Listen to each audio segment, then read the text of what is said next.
लक्ष्मी मैया आंखों में आंसू भर करके रोते हुए, शास्त्रों में लिखा है, रुदन करते हुए गाय माता से प्रार्थना करने लगे, मैया कहीं तो जगह दे दो। अगर आप हमें तिरस्कृत कर देंगे तो दुनिया में हमें कोई पूजने वाला नहीं।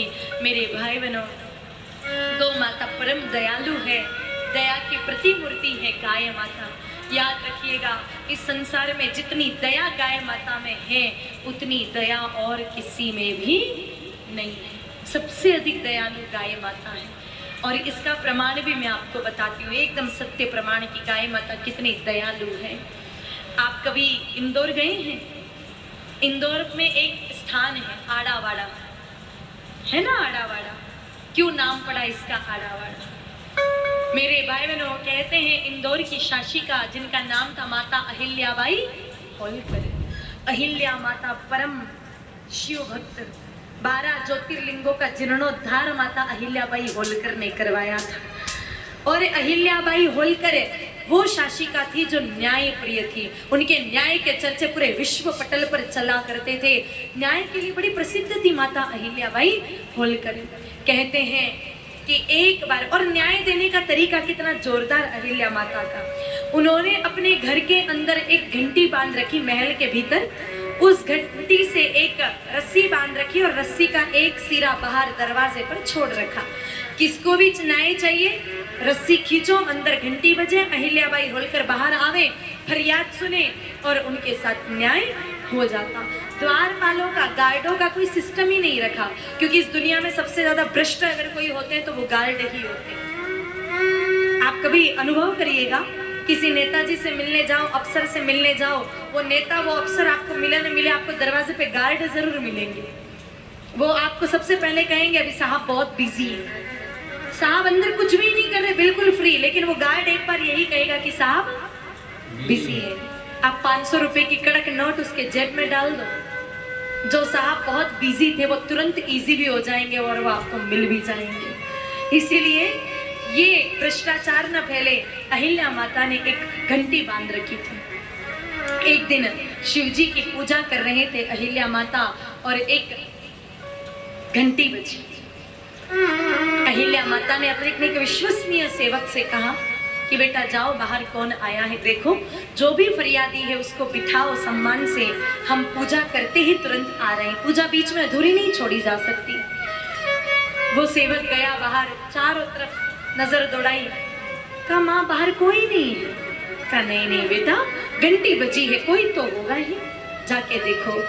जाकर पुनः देखा, चारों तरफ नजर घुमाई, कहा माता जी और तो बाहर कोई नहीं है महारानी साहिबा, बस खाली एक गौ माता जरूर खड़ी है।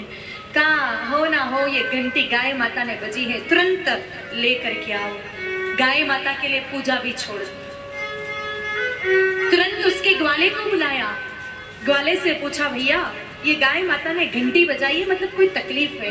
गाय माता की भाषा मैं समझ सकूं इतनी मैं समर्थ नहीं, आप ग्वाले हो, आप बताइए कि गाय माता को क्या तकलीफ है? समय पे चारा नहीं डालते हो, समय पे पानी नहीं पिलाते हो, सेवा नहीं करते हो, क्या तकलीफ है? कहा नहीं मैया, समय पे चारा भी देता हूँ, पानी भी देता हूँ, सेवा भी करता हूँ, सब कुछ करता हूँ।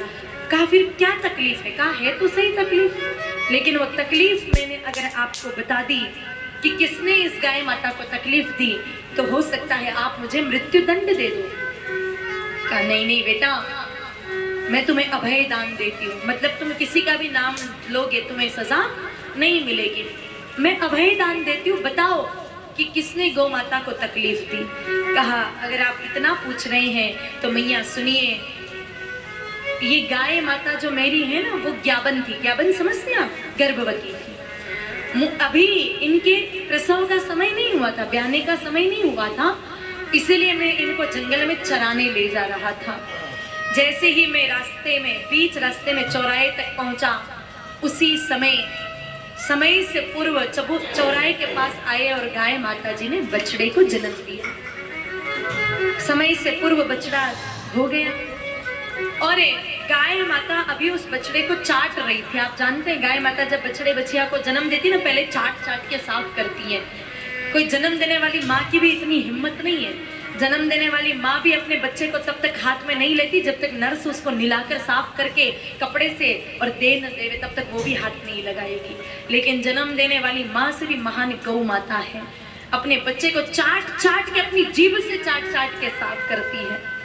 कहा गैया मैया तो चाट ही रही थी, उसी समय आपका बेटा, क्या नाम है, मालोजी, मालोजी जो युवराज पद पे थे, भावी राजा थे, पद के मद में इतना चूर थे कि मैं युवराज हूँ, आने वाला राजा मैं हूँ, इस मद में वो चूर थे, अहंकार में चूर थे।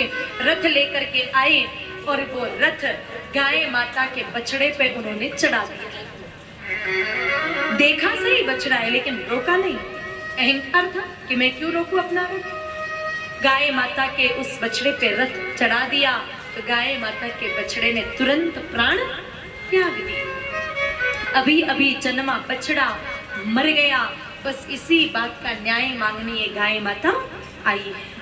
उसी समय मेरे भाई बहनों, मालोजी को अहिल्या माता ने बुलाया, कहा मालोजी ये ग्वाला जो बात कह रहा है, जो घटना बता रहा है वो सत्य है क्या? सच सच सुनना चाहूंगी, असत्य शब्द भी मत बोलना। मालोजी जानते थे कि माँ बहुत बड़ी न्याय प्रिय है, अगर आज मैंने असत्य बोल दिया और भविष्य में कभी सत्य का पता चल गया तो ये सजा आज से 10 गुना ज्यादा होगी।